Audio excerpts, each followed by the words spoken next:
Bonjour, mesdames et messieurs. Je voudrais avant tout remercier les organisateurs de ce forum de m'avoir invité à y participer. Je dois dire que je serais certainement plus relax s'il m'avait épargné la tâche de devoir modérer chrono en main les travaux. Mais ce sont les règles du jeu qui ont commencé hier et je suis conscient que nous allons tous l'accepter. En effet, ce n'est pas facile, c'est à la fois intéressant et pas facile parce que le forum offre l'opportunité à une bonne part des participants d'apporter des témoignages, de partager leurs analyses et d'en débattre. Mais n'oublions pas que cette plénière va être suivie d'ateliers qui vont permettre d'aller un peu plus au fond des choses. Hier, dans une des sessions, un atelier, je crois que c'est M. Michael qui disait, à propos de la Matrix, notre idée est de participer pour changer les processus. Je dirais pour cette session que notre compréhension des choses est un préalable fondamental pour pouvoir agir de façon efficace sur le cours des choses. La problématique qui nous réunit, autour de laquelle nous discutons, les agricultures familiales, paysannes ou entrepreneuriales, et leurs conséquences, n'est pas une problématique simple, tant les contextes historiques, politiques, tant les processus et les acteurs en jeu, les opportunités et les risques sont différents d'un continent à l'autre, d'un pays à l'autre, voire à l'intérieur d'un même pays pour certains aspects de cette problématique. Et pour l'Afrique de l'Ouest, tout au moins, dans les pays du Sud, notamment en Afrique de l'Ouest, l'articulation de la problématique agriculture familiale et entreprise a pris de l'ampleur, en particulier à la suite des programmes d'ajustement structurel qui ont vu, pour faire court, un désengagement de l'État, donc un recul de son appui en faveur de l'agriculture familiale, mais également en faveur des investissements structurants, en particulier en milieu rural et au profit des agricultures familiales.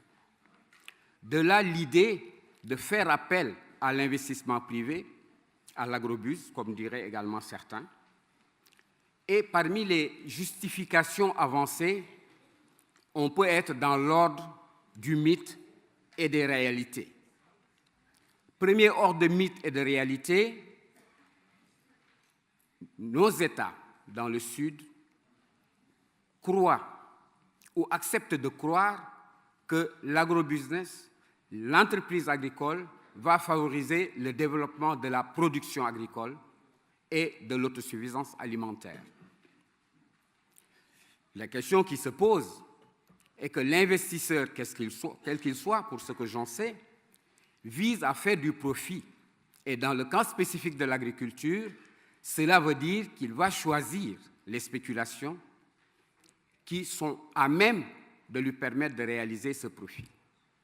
Et il n'est pas dit que ces choix-là vont correspondre aux choix agricoles, aux choix vivriers des pays dans lesquels ils interviennent. Le taro dans les forêts, dans les zones forestières en Afrique, le mil et le sorgho ne sont certainement pas ce qui va être privilégié. Donc, possibilité, il est vrai, de participer à l'accroissement de la production agricole, mais pour ce qui est de l'autosuffisance alimentaire, on peut se poser des questions et en discuter.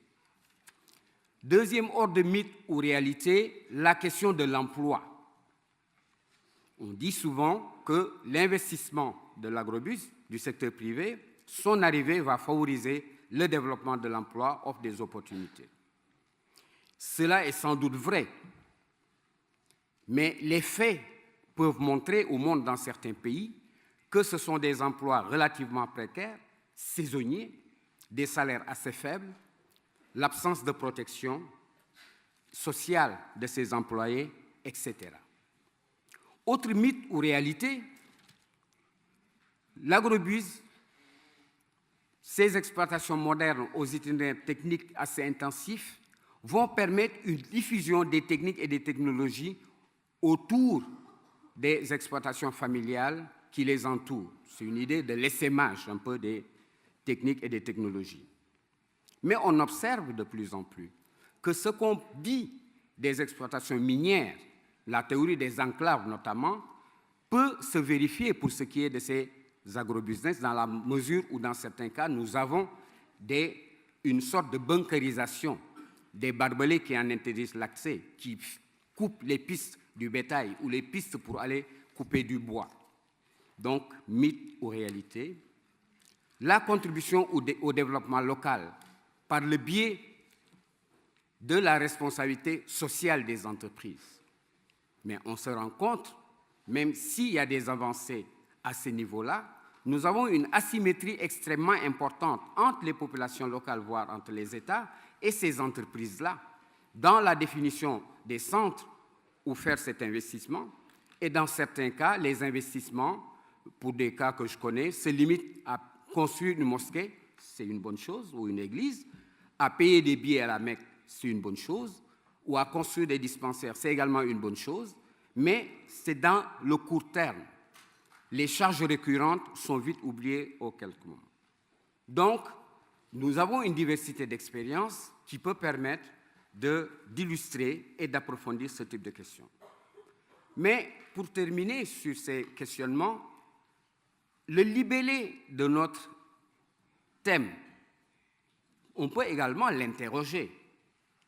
C'est agriculture familiale / paysanne, donc y a-t-il une différence entre l'agriculture familiale et l'agriculture paysanne, ou entreprise, c'est un ou exclusif, entreprise salariée. Est-ce à dire que l'agriculture familiale ne doit pas ou n'a pas le droit d'utiliser des salariés?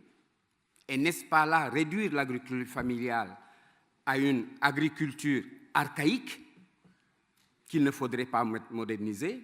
Est-ce qu'on ne dédouane pas par là les États, les politiques publiques à s'investir et apporter à cette agriculture? Un ou exclusif, est-ce que ça veut dire qu'il n'y a aucune possibilité que les deux coexistent? Est-ce qu'il n'y a aucune possibilité que les deux coexistent?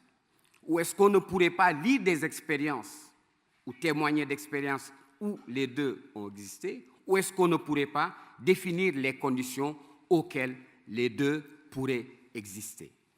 Et je pense que l'OCDE, par exemple, la coopération française, ont donné des pistes, pour citer par exemple le guide opérationnel d'analyse ex-ante des projets d'investissement à emprise foncière, qui essaye de voir ou d'organiser des conditions acceptables, négociables pour cette coexistence-là.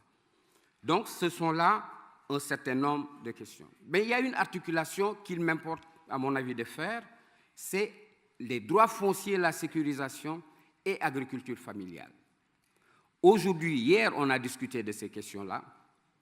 La question qui me vient, c'est de savoir s'il y a une sécurisation des exploitations familiales sans un soutien à leur développement. C'est vrai qu'aujourd'hui, ces exploitations familiales au niveau du monde contribuent à hauteur de 65 à 80% selon les statistiques de la production alimentaire mondiale, mais en 2005, quelle sera sa capacité, si rien n'est fait en leur faveur, à nourrir les 9 milliards de personnes, dès lors qu'on estime qu'il faudrait un accroissement de la production de l'ordre de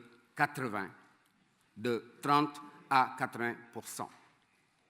Le fait est que tout ce qu'on peut dire en bienfait de l'agriculture familiale, le respect de l'environnement, le maintien des populations dans les terroirs, la vie dans les terroirs, tout ce qu'on peut dire est illustré et à mon avis assez intéressant, mais le fait est qu'aujourd'hui, les petits producteurs représentent les 2/3 des 850 millions de pauvres dans le monde. Donc nous avons, comme le souhaitent les organisateurs, à apporter notre pierre à une construction commune de notre compréhension de ce qu'est l'agriculture familiale paysanne, de l'agriculture entrepreneuriale ou agrobuse, de leurs conséquences économiques, sociales, environnementales, etc. Et à cet égard, l'endroit où nous tenons la session, l'université, cette université polytechnique de Valence, et la disposition de la salle ne doit pas faire illusion. Il n'y a pas ici, d'un côté, ceux qui savent et de l'autre, ceux qui apprennent, ce qui se fait dans les universités, je le reconnais. Il n'y a pas non plus, d'un côté, ceux qui posent des questions et de l'autre, ceux qui doivent y répondre. C'est dire que chacun d'entre nous, chacun d'entre vous, doit contribuer à répondre par ses témoignages, par ses analyses, faire de sorte à ce que nous comprenions cette agriculture et les problèmes dans leur diversité et leurs conséquences sociales. Aussi, je vous invite à considérer ce que je viens de dire moi-même et les communications que nous allons entendre, à les considérer comme une pierre que leurs auteurs apportent chacun et chacune à cette construction de notre compréhension commune à laquelle vous aurez apporté vos pierres. Nous allons avoir 5 interventions, contrairement au programme, parce que Mme Danielle Auroy, députée de l'Assemblée nationale Vert de France, n'a pas pu venir parce que son vol a été annulé hier en raison de grève. Elle a néanmoins envoyé un message pour s'en excuser et souhaiter plein succès à nos travaux. Nous avons M. Parvis Kouafakan de la World Agricultural Heritage Foundation de l'Iran, qui est à l'extrême gauche de la table, qui va intervenir en premier. Nous aurons Mme Laura Lorenzo du Forum mondial Espagne, qui a été à l'origine, ce Forum mondial, de l'année internationale de l'agriculture qui s'est tenue à Paris en 2014, dans le monde plutôt, hein, à l'initiative sous la tutelle de l'AFO dans le monde. Je parlais de Paris, excuse-moi, parce que moi j'y étais. Donc il va intervenir en second. Nous avons M. Hubert Cochet à ma gauche de AgroParisTech, qui va intervenir en troisième position. Dans le programme, vous avez M. Alberto Brock, président de Contact Brésil, de la Confédération... Non, si.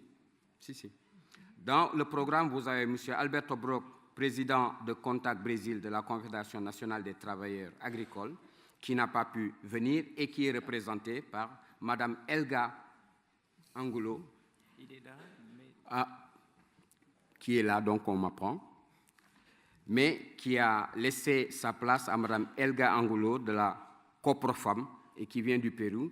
Je dois peut-être le remercier pour cela, parce qu'hier, on avait dit qu'il n'y avait pas assez de dames. Donc, merci, Président Alberto, pour cela. La dernière personne à intervenir, ce sera M. Van der Blok de l'Université de Wageningen aux Pays-Bas. La règle du jeu étant connue, chacun aura 8 minutes, une marge de tolérance extrêmement minimale, avec le souhait qu'on aura un peu plus de temps aujourd'hui, vu l'organisation de la session, de débattre avec la salle, de débattre et de rester centré, pour autant que c'est possible, sur le sujet, les agricultures familiales, paysannes ou agriculture d'entreprise à salariés, les conséquences économiques, sociales, environnementales, etc.